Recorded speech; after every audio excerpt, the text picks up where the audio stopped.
We're here at our beloved Green Hill Park in Worcester, Massachusetts. This is where we have 4 courts. We built, what, 23 years ago? 2002. It's like, even I'm not using it like before, this side doesn't get a lot of use, but it's in rougher shape. It gets a lot of sun and it gets, you know, a lot of cut through, a lot of skate activity, lawnmower activity. I mean, quite a bit of stuff, but the floor's all cracked up. And we've been trying to get fencing here basically since it was constructed, you know? So my wife was able to get the back fencing, and it was what we're advocating for a while, back 14 years ago. And I believe there's a group that's playing some handball here Mondays or Sunday, maybe once a week or so. Maybe sporadic people come. Other than that, it's mainly some tennis practice and, you know, a couple of racquetball players that may use it here and there. But, you know, this is, like I said, it's hard to get 4 courts in one location. So this is actually a great park too. The people are kind of like, they gravitate to where everybody's playing because, you know, sometimes you don't get as many people to get games in. That's why it's important to be inclusive. When you invite people, you play with anybody, and, you know, even if they're not at your level, you still, you know, do your best to encourage the people to just come out and play.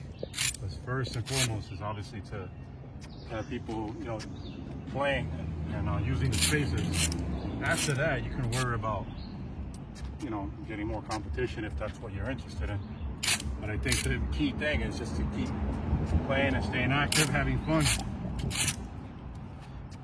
You know, but a lot of times locations like this, if they don't see people using it, and obviously if this stuff is growing, and then they start thinking about other ideas for that space.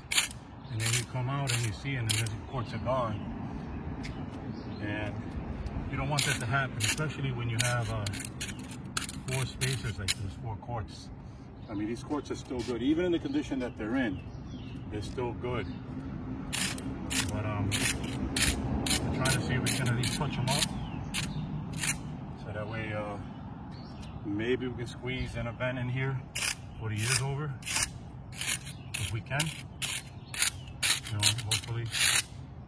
You know, but I want to... The problem too is I want to make the minor improvements, but the thing is, it's as soon as I try to get paint on this or something like that, unfortunately, being next to a skate park, you know, they tend to gravitate to freshly painted courts. I mean, they do it already, but once it's freshly painted, so that's kind of an irritating thing to have to deal with.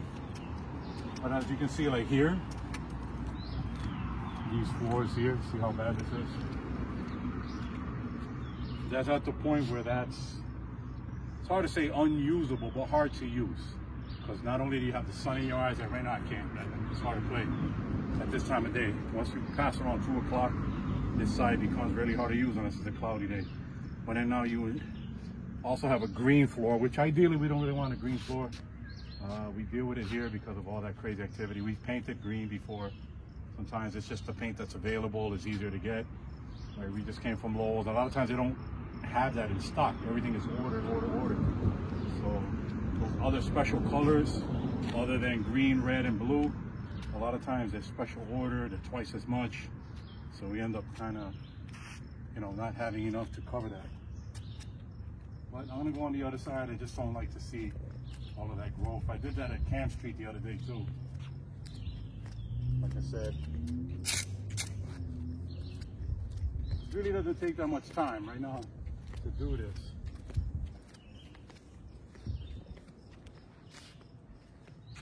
And this is the side, like I said, this is Green Hill Park in Worcester, for the people that obviously know. But this doesn't take that much time to do. You know, you can do it with any box cutter, a little knife or something.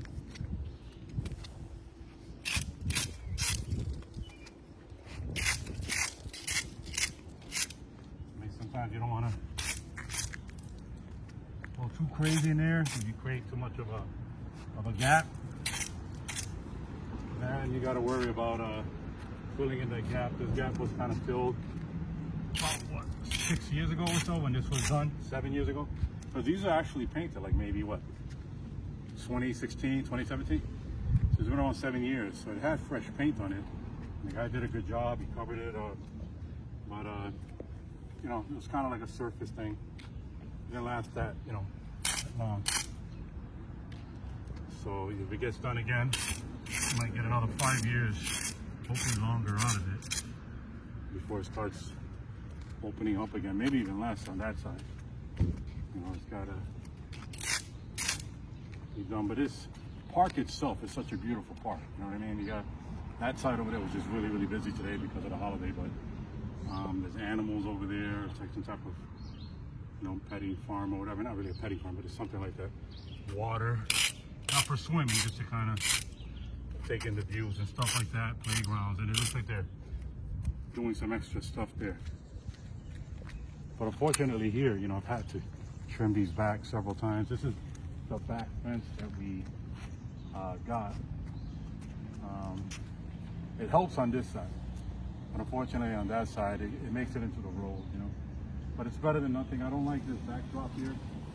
This is an issue. We've learned to deal with it, but it's kind of an ankle breaker, you know. I mean, it is an ankle breaker. I mean, you didn't get hurt here, but you kind of, you know, like I said, if you play here often enough, you kind of get used to it. That's what it is. We're hoping to get some paint on these floors and have them restriped. I mean, I was hoping, because the striping looks pretty good, that I didn't have to. If I could put tape on it and try not to restripe it, maybe just stripe, you know, brighten it up. But I may just do it anyway. It's a lot of work though, you know what I mean? Because we're trying to get something for Crompton Park as well. Trying to get some paint on the interior parts and touch up the wall, you know, because we've played on far worse than these, but sometimes you don't necessarily have to. It's important to keep them up, you know, that way they play better, they're more usable, you know, they're aesthetically better, but at the same time, you know, they don't end the ball messed up. This side is much better to use. You know, as you can see, it's usable, you know, with the exception of, you know, the wall has the forms on that. I mean, you can grind that down and go through all of that, but I wouldn't bother with that. I'm more concerned about the floor. You know, you may have one or two erratic bounces, but for the most part, they're not that bad. This gets tagged up a lot. I mean, maybe not as bad as what it used to, but they tend to, you know, they take care of it, as you can see. You know, it doesn't have any on. Tomorrow could be another thing. So anyway, just touching this up, so signing off.